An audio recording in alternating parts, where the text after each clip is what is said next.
मैं Kiran Chaudhary, assistant professor एबीएसटी। आज का हमारा टॉपिक है बीकॉम पार्ट फर्स्ट के फाइनेंशियल अकाउंटिंग से accounting, meaning, characteristic and need, लेखांकन आज से विशेषताएं और आवश्यकता। सबसे पहले लेखांकन से आज से।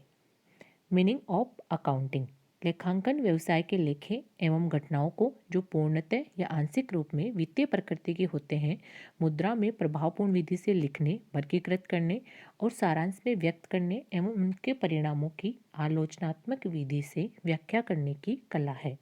इस प्रकार लेखांकन एक कला है।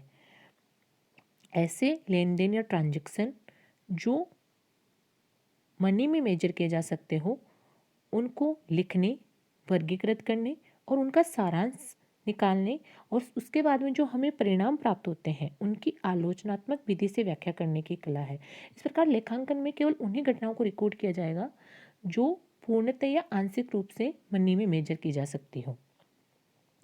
नेक्स्ट है लेखांकन की विशेषताएं। लेखांकन की विशेषताओं में जो सबसे पहली विशेषता है वो है व्यवहारों का अभिलेखन करना, रिकॉर्ड करना। लेखांकन में जैसे ही कोई लेन देन होता है, ट्रांजैक्शन होता है, उसको रिकॉर्ड किया जाता है। रिकॉर्ड करने के लिए अलग अलग तरह की पुस्तकें रखी जाती हैं। पुस्तकें जैसे journal, sales book, purchase book, sales return, purchase return books आदि।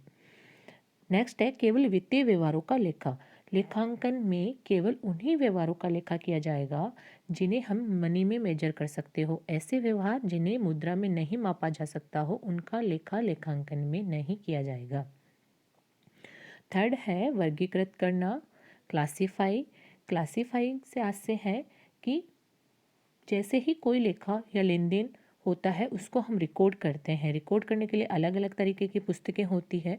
उन पुस्तकों में उस लेन देन को रिकॉर्ड किया जाता है। रिकॉर्ड करने के बाद में उनको उनकी लेजर में पोस्टिंग की जाती है। लेजर में पोस्टिंग करने के लिए अलग अलग खाते खोले जाते हैं और उन खातों में उनको रिकॉर्ड किया जाता है। तो वर्गीकृत करना खातों में लेखा करना या लेजर में पोस्टिंग करना ही होता है। उसके बाद में फोर्थ आता है सारांशित करना। सारांशित करने से आज से है trial balance, P and L और बैलेंस शीट में लेखा करना। लेजर में पोस्टिंग करने के बाद में हम ट्रायल बैलेंस में उसका लेखा करते हैं और ट्रायल बैलेंस के बाद में हम पी एंड एल और बैलेंस शीट बनाते हैं। तो trial balance, P and L और बैलेंस शीट, इनको हम सारांशित करना यहाँ पे कहेंगे। तो ये लेखांकन की एक विशेषता है। फिर फिफ्थ है परिणामों का विश्लेषण एवं निर्वचन। परिणामों का विश्लेषण एवं निर्वचन, जो भी हमारे फाइनल अकाउंट्स हैं उनसे हमें जो भी परिणाम प्राप्त होते हैं कि एक पर्टिकुलर जो हमारा वित्तीय वर्ष रहा या लेखा अवधि रही, उसमें हमें लाभ हुआ या हानि हुई या हमारे व्यवसाय की क्या स्थिति रही, उसका हम जो विश्लेषण करते हैं और निर्वचन करते हैं, ये भी एक लेखांकन की विशेषता है। इस प्रकार से ये लेखांकन की विशेषताएं हैं। नेक्स्ट आती है लेखांकन की आवश्यकता। लेखांकन की आवश्यकता क्यों है? Need of accounting. सबसे पहला है आर्थिक क्रियाओं के परिणामों की जानकारी प्राप्त करने हेतु। वर्ष पर्यंत जो भी हमारी आर्थिक क्रियाएं रही, जो भी हमारे लेन देन हुए, उनका क्या परिणाम रहा, इसकी जानकारी हमें सिर्फ लेखांकन से ही मिल सकती है, सिर्फ अकाउंटिंग से मिल सकती है। तो आर्थिक क्रियाओं के परिणामों की जानकारी प्राप्त करने के लिए हमें लेखांकन की आवश्यकता होती है। सेकंड है आर्थिक स्थिति की जानकारी प्राप्त करने हेतु।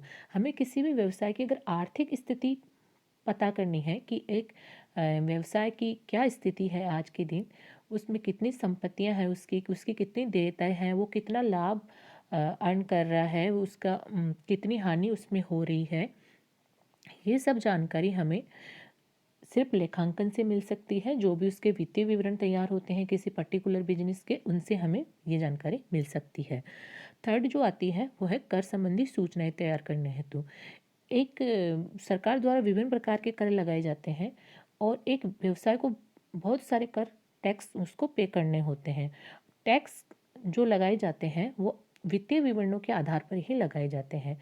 तो लेखांकन की एक आवश्यकता यह भी है कि हमें कर संबंधी सूचनाएं जो उपलब्ध होगी वो हमें लेखांकन के माध्यम से ही उपलब्ध होगी। फोर्थ है वित्तीय संस्थाओं के लिए सूचना तैयार करने हेतु। वित्तीय संस्थाओं से तात्पर्य यहाँ पे है कि हमें एक बिजनेस के लिए बहुत सारे धन की आवश्यकता होती है, मनी की आवश्यकता होती है, और वो धन हम विभिन्न प्रकार की जो संस्थाएं होती हैं, जो लोन उपलब्ध करवाती है, जो पैसा उपलब्ध करवाती है, उनसे हम उधार में धन लेते हैं, उधार में पैसा लेते हैं। तो एक बिजनेस को रन करने के लिए विभिन्न वित्तीय संस्थाओं से उसे लोन की आवश्यकता होती है, और वो लोन उसे वित्तीय विवरणों के आधार पर ही दिया जाता है। तो ये वित्तीय विवरण लेखांकन के माध्यम से तैयार होते हैं। तो लेखांकन की आवश्यकता ये भी है कि एक बिजनेस के लिए जो भी मनी की आवश्यकता है उसको वो पूरा कर सके। फिफ्थ है व्यवसाय में हित रखने वाले पक्षों को सूचना देने हेतु। लेखांकन की आवश्यकता ये भी है कि एक बिजनेस में बहुत सारे हितधारी जुड़े होते हैं, जैसे उसके जो ओनर हैं, स्वामी हैं बिजनेस के, इसके अलावा जो उसको धन उपलब्ध करवाते हैं वो है। इसके अलावा विभिन्न प्रकार के क्रेडिटर्स हो गए, डेटर्स हो गए, ग्राहक हो गए, सरकार हो गई। इन सब का हित कहीं ना कहीं एक व्यवसाय से जुड़ा होता है, और उनको उस व्यवसाय से बहुत सारी सूचनाएं चाहिए होती हैं। तो ये सूचनाएं एक लेखांकन के माध्यम से ही उपलब्ध हो सकती है, अकाउंटिंग के माध्यम से ही उपलब्ध हो सकती है। इस प्रकार लेखांकन की बहुत सारी आवश्यकताएं